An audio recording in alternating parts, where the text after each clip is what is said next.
Kitab Keluaran. Ini adalah kitab kedua dalam Perjanjian Lama. Kitab ini mengambil alur cerita dari kitab sebelumnya, yaitu Kejadian, yang berakhir dengan kisah cucu Abraham yakni Yakub, yang memimpin keluarga besarnya yang berjumlah 70 orang ke Mesir. Anak ke-11 Yakub yang bernama Yusuf telah diangkat sebagai pucuk pimpinan tertinggi kedua di Mesir. Dia telah menyelamatkan seluruh keluarganya dari bencana kelaparan. Fir'aun, Raja Mesir, memberi tawaran kepada keluarga Yusuf untuk tinggal di Mesir sebagai tempat untuk mengungsi. Akhirnya, Yakub meninggal di Mesir, demikian juga dengan Yusuf dan saudara-saudaranya. Kira-kira setelah 400 tahun berlalu, kisah Keluaran dimulai. Nama Keluaran merujuk kepada peristiwa yang terjadi pada paruh pertama kitab ini, yaitu keluarnya bangsa Israel dari Mesir. Kitab ini juga memiliki babak kedua yang berlangsung di kaki Gunung Sinai. Dalam video ini, kita hanya akan fokus pada babak pertama, yaitu ketika beberapa abad telah berlalu dan jumlah orang Israel bertambah banyak dan berlipat ganda dan mereka memenuhi Mesir. Kalimat ini sengaja mengingatkan kita kembali akan berkat Allah terhadap manusia ketika masih di Taman Eden. Hal ini mengingatkan kita kembali tentang cerita besar Alkitab sejauh ini. Manusia kehilangan berkat Allah oleh karena dosa dan pemberontakan. Lalu Allah memilih keluarga Abraham sebagai alat yang dipakai Allah untuk memulihkan berkat-berkatnya bagi dunia. Akan tetapi Fir'aun yang baru tidak melihat bangsa Israel sebagai sebuah berkat. Dia justru berpikir bahwa kelompok imigran Israel yang terus berkembang ini merupakan sebuah ancaman baginya. Seperti halnya dalam kitab Kejadian, manusia memberontak menentang berkat Allah. Di sini, Fir'aun berusaha untuk menghancurkan sumber berkat Allah, yakni bangsa Israel. Fir'aun secara brutal memperbudak bangsa Israel melalui kerja paksa. Lalu dia memerintahkan agar semua anak laki-laki bangsa Israel ditenggelamkan di Sungai Nil. Sejauh ini, Fir'aun merupakan tokoh paling buruk dalam Alkitab. Kerajaannya melambangkan pemberontakan manusia terhadap Allah. Fir'aun telah mendefinisikan baik dan buruk menurut kepentingannya sendiri, sehingga tindakan pembunuhan terhadap anak-anak tak berdosa pun merupakan hal yang baik baginya.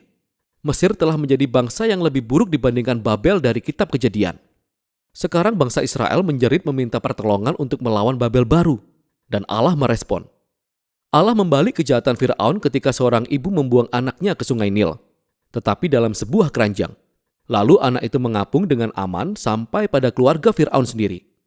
Ia dinamai Musa, dan dia terus bertumbuh sampai kelak menjadi seorang yang dipakai Allah untuk mengalahkan kejahatan Fir'aun. Dalam sebuah kisah yang sangat terkenal tentang semak yang terbakar, Allah menampakkan diri kepada Musa dan mengutusnya untuk pergi menghadap Fir'aun dan memintanya untuk membebaskan bangsa Israel. Allah berkata bahwa dia tahu Fir'aun akan menolak, jadi dia akan menimpakan penghakiman atas Mesir dalam bentuk tulah. Lalu Allah juga mengatakan bahwa ia akan mengeraskan hati Fir'aun.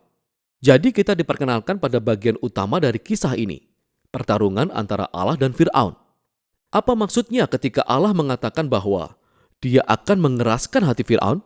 Sangatlah penting untuk membaca bagian kisah ini dengan cermat dan berurutan. Pada pertemuan pertama antara Musa dan Fir'aun, kita hanya tahu bahwa hati Fir'aun menjadi keras. Tidak ada tanda-tanda bahwa Allah lah yang mengeraskan hati Fir'aun. Sebagai respon, Allah menurunkan 5 tulah, masing-masing untuk melawan Fir'aun dan salah satu dewa Mesir. Setiap kali tulah diturunkan, Musa menawarkan kesempatan kepada Fir'aun untuk merendahkan hati dan membiarkan bangsa Israel pergi. Namun setiap kali tulah sudah terjadi, kita mendapati bahwa Fir'aun selalu mengeraskan hatinya atau hatinya menjadi semakin keras. Dia melakukan ini atas kehendaknya sendiri. Baru kemudian ketika 5 tulah berikutnya diturunkan, kita mulai mendengar bahwa Allah lah yang mengeraskan hati Fir'aun. Inti dari kisah ini adalah sebagai berikut. Sekalipun Allah tahu bahwa Fir'aun akan menolak kehendaknya, Allah tetap menawarkan semua kesempatan ini kepada Fir'aun untuk melakukan apa yang benar. Pada akhirnya, kejahatan Fir'aun mencapai titik di mana tidak ada kesempatan lagi untuk berbalik. Maksud saya, bahkan penasihatnya pun berpikir bahwa Fir'aun telah kehilangan akal sehatnya. Pada saat inilah Allah mengambil kendali dan membelokkan kejahatan Fir'aun kepada tujuan penebusannya. Allah mengiring Fir'aun kepada kehancurannya sendiri ketika dia menyelamatkan umatnya. Dan inilah kelanjutan kisahnya. Melalui tulah terakhir, saat itu adalah malam Paskah, Tuhan membalik keadaan Fir'aun. Sama seperti Fir'aun telah membunuh anak laki-laki bangsa Israel, demikian juga Allah akan membunuh semua anak sulung bangsa Mesir dengan sebuah tulah. Tidak seperti Fir'aun, Allah menyediakan cara untuk menyelamatkan diri melalui darah domba. Di sini, kisahnya berhenti dan kita diperkenalkan secara detail mengenai ritual Paskah tahunan bangsa Israel. Pada malam sebelum bangsa Israel meninggalkan Mesir, mereka mempersembahkan seekor anak domba yang tak bercacat dan menyapukan darahnya pada tiang pintu rumah mereka. Ketika tulah yang terakhir menimpa bangsa Mesir, rumah yang ditandai dengan darah anak domba akan dilewati dan anak mereka selamat. Sejak saat itu, setiap tahun bangsa Israel selalu memperingati malam itu untuk mengenang dan merayakan keadilan dan kemurahan Allah. Tetapi Fir'aun, karena kecongkaan dan pemberontakannya, kehilangan anak laki-lakinya sendiri. Dan pada akhirnya, dia terpaksa membiarkan bangsa Israel pergi.